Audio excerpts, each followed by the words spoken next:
Anthony Davis sinabi ang rason kung bakit sila nananalo. Debut ni Spencer Dinwiddie silipin natin at Christian Wood may matapang na pahayag patungkol sa Lakers at ang status ni LeBron James versus Utah Jazz inilabas na. Yan ang ating pag-uusapan pero bago yan, paki-like mo naman ang ating video mga amigo. Lakers versus Pistons. Grabe talagang nilampaso ng Lakers ang Pistons mula sa simula at talagang in-entertain tayong lahat.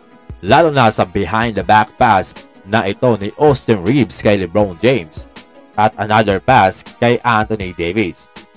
Ang maganda sa Lakers kahit nakakalaban nila ay ang pinakamahina sa NBA ay hindi nila ipinakita ang pag-disrespect, talagang naglaro sila ng buong puso. Si Anthony Davis 3 versus 1 pero nasapal pa din itong si Jaden Ivey. Ang lupit talaga. After the game, ayon kay LeBron James, si Anthony Davis ay dapat daw manalo ng Defensive Player of the Year. Ayon naman kay AD, sa kanyang palagay ay dapat matagal na siyang nanalo nito ng ilang beses pero hindi nga nangyayari. Sa ngayon, ang kanyang focus daw ay manalo sa laro at iparamdam ang kanyang presensya sa defensive ends. Nadomina ng Lakers ang laro na umabot pa nga sa 24 points ang kanilang naging kalamangan at nagtapos ang laro sa score na 111-125.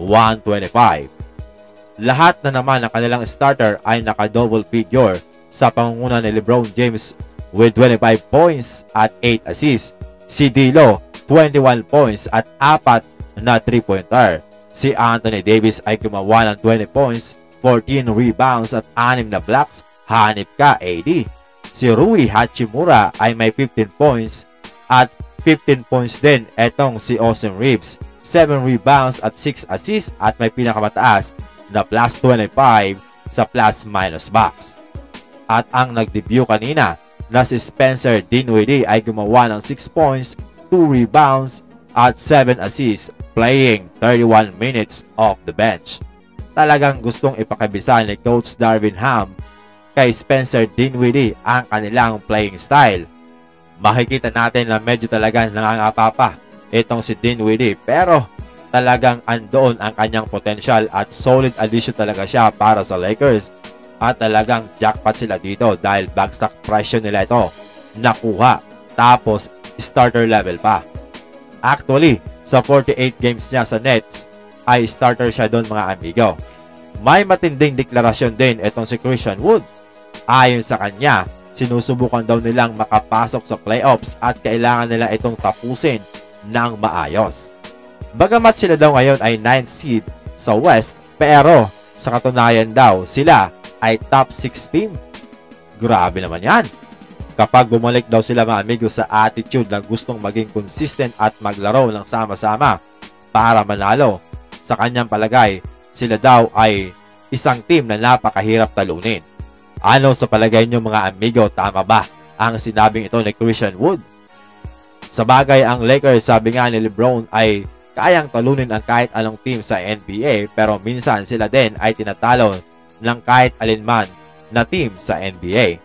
So kung magiging positive talaga sila at maglaro ng sama-sama with the right mentality, talagang hindi malabong magpatuloy ang kanilang panalo at mahirap talaga silang matalo. Ayon pa kay Anthony Davis, kaya sila ngayon nananalo dahil naglalaro sila ng sama-sama at talagang ipinapaikot nila ang bola. Higit pa doon, tinitiwalaan nila ang bawat isa at naglalaro sila sa tamang paraan. Bukas ay may laro ulit ang Los Angeles Lakers kontra Utah Jazz sa ganap na alas 10 ng umaga sa tahanan yan ng Utah Jazz kung saan eto nga ang magiging tiebreaker ng dalawa dahil all-one ang kanilang status. At dahil back-to-back game nga ito ayon sa report, hindi maglalaro si LeBron James.